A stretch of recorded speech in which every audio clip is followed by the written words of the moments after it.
प्यारे देशवासियों, नमस्कार। आज एक बहुत ही सीरियस गंभीर मुद्दा मैं आपके साथ साझा करना चाहूंगा, आपकी राय जानना चाहूंगा, आपकी सलाह लेना चाहूंगा। अजीत पवार जो महाराष्ट्र के डिप्टी सीएम हैं, उप मुख्यमंत्री हैं, उनकी 1000 करोड़ की जो जब्त की हुई संपत्ति थी उसको वापस लौटाने का आदेश जारी हो गया है। ये कहां तक जायज है, कहां तक सही है, आप क्या मानते हैं? कृपया अपनी राय जरूर देना। 1000 करोड़ की संपत्ति जब्त हुई थी, उसको वापस लौटाने का कल अदालत ने ऑर्डर दे दिया है, आदेश दे दिया। और अदालत ने क्या, अदालत से तो कराया गया है, वो आदेश दिलाया गया है। आदेश देने वाले हमारे मुख्य इंसान हैं, प्रधानमंत्री महोदय हैं, वो हैं हर्ता मुख्य हर्ता। उन्होंने आदेश कराया है, यानी कि बीजेपी पार्टी ने। और बीजेपी क्या है, वही है, दो आदमी हैं वहाँ, एक गृह मंत्री, एक प्रधानमंत्री महोदय, इन्होंने। तो आप इसको कहाँ तक जायज समझते हैं? अब देखिए, इसके तो दो मीनिंग है। जिसने ये 1000 करोड़ की संपत्ति जब्त की थी वो क्या था, क्यों जब्त की थी, किस वजह से की थी, क्या कारण था? या तो वो गलत थे, या आज वापस करने के लिए जो कह दिया गया है तो ये गलत है। दोनों तो सही हो नहीं सकते और दोनों गलत नहीं हो सकते। कितना खतरनाक खेल चल रहा है देश के अंदर, बहुत ही खतरनाक खेल चल रहा है। हमें इसको गौर से देखना होगा और इसका इलाज करना होगा। भारत ऐसी चीजों को बर्दाश्त नहीं करता। भारत की सुंदर धरती, पवित्र धरती ऐसी चीजें बर्दाश्त नहीं करती। भारत एक संस्कारी देश है, यहाँ की संस्कृति दुनिया में सबसे ऊंचे दर्जे की है। फिर ऐसी संस्कृति के देश में, ऐसी पवित्र धरती पर ऐसे काम कैसे हो रहे हैं? आपको ध्यान होगा, प्रधानमंत्री महोदय ने पिछले साल भोपाल की रैली में सीना तान के भाषण दिया था। चुनाव से पहले, लोकसभा के चुनाव से पहले कहा था कि इंडिया गठबंधन वाले कुछ गारंटी देते फिर रहे हैं, मैं भी गारंटी देता हूं। और ये मैं गारंटी बोलने के टाइम में उन्होंने सीने पर हाथ लगाया था, सीने को ऐसे को अपने को दबाया था, ललकारा, सीना तान के बोला था कि 70,000 करोड़ का घोटाला अजीत पवार का है, मैं उसको जेल में भेजूंगा।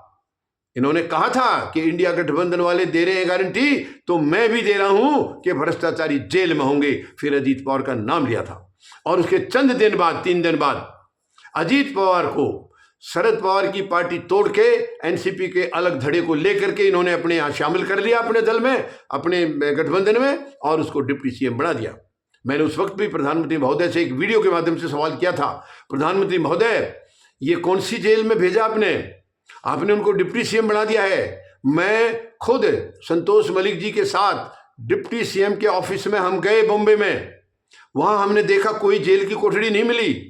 तब भी हमने प्रधानमंत्री महोदय से सवाल किया था, प्रधानमंत्री महोदय आपने इनको जेल में भेजने की बात कही थी, हम तो मुख्यमंत्री उप मुख्यमंत्री के कार्यालय में गए हैं, कोई सारे कोने चेक किए हमने, कहीं भी हमें जेल की कोठरी नजर नहीं आई, तो आपने कौन सी जेल में भेजा है?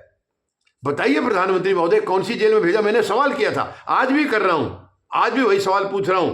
और उसको डिप्टी सीएम बनाया, तो क्या उसका मतलब ये तो नहीं है, मैंने ये पूछा उस वक्त भी, आज फिर पूछ रहा हूं, क्या उसका ये मतलब तो नहीं था कि बेटा पहले तूने जो किया है भ्रष्टाचार वो बहुत कम था यार, उससे तुम्हारा भी क्या बनेगा, अब तुम्हें दोबारा मौका दे रहे हैं, हम अपना भी करना और हमारा भी ध्यान रखना। मैं तो ये समझता हूं, इसका मीनिंग निकाल रहा हूं, मैं दोष नहीं लगा रहा हूं।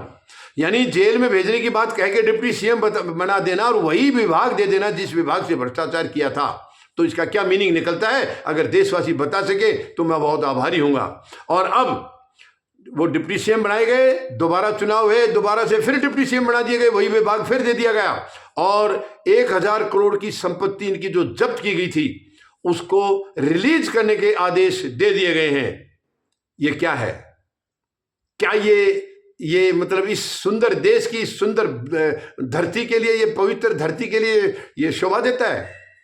शोभा देता है ये? मैं प्रधानमंत्री महोदय से सीधा सवाल कर रहा हूं, किसी और से नहीं, मैं सीधा सवाल कर रहा हूं। क्या है प्रधानमंत्री महोदय, आपका चेहरा क्या बोलता है और क्या दिखाता है? आप कैसे चेहरा दिखा देते हैं जनता के सामने? यानी भ्रष्टाचारी को सजा देने की बात करके उसको लीगलाइज कर रहे हैं आप भ्रष्टाचार को बढ़ावा दे रहे हैं प्रधानमंत्री महोदय। ये सीधा सीधा बढ़ावा है, बढ़ावा नहीं तो क्या है ये? मुझे बताइए आप प्रधानमंत्री महोदय, ये क्या है? भ्रष्टाचारी को आपने डिप्टी सीएम बनाया, दोबारा मौका दिया और फिर तीसरी अब की बार फिर दे दिया, फिर मौका दे दिया। और वो जब्त संपत्ति थी 1000 करोड़ की, कहां से आई थी? कहां से आई थी प्रधानमंत्री महोदय? बताइए वो संपत्ति कहां से आई थी? क्यों जब्त की गई थी? क्या वो नाजायज थी तभी तो की होगी? और जिसने की थी क्या वो गलत है? अब ये देखिए, दो में से एक तो गलत है। या तो जिसने संपत्ति जब्त की थी वो गलत की थी तो उनको सजा होनी चाहिए, या आज जिसने उस संपत्ति को रिलीज करने का ऑर्डर दिया उनको सजा होनी चाहिए, ये गलत है। कोई दोनों में एक है, दोनों सही नहीं हो सकते, दोनों गलत नहीं हो सकते हैं। बहुत बड़ा सवाल है प्रधानमंत्री महोदय, आपको जवाब देना होगा, देश को जवाब देना होगा क्यों ऐसा किया गया।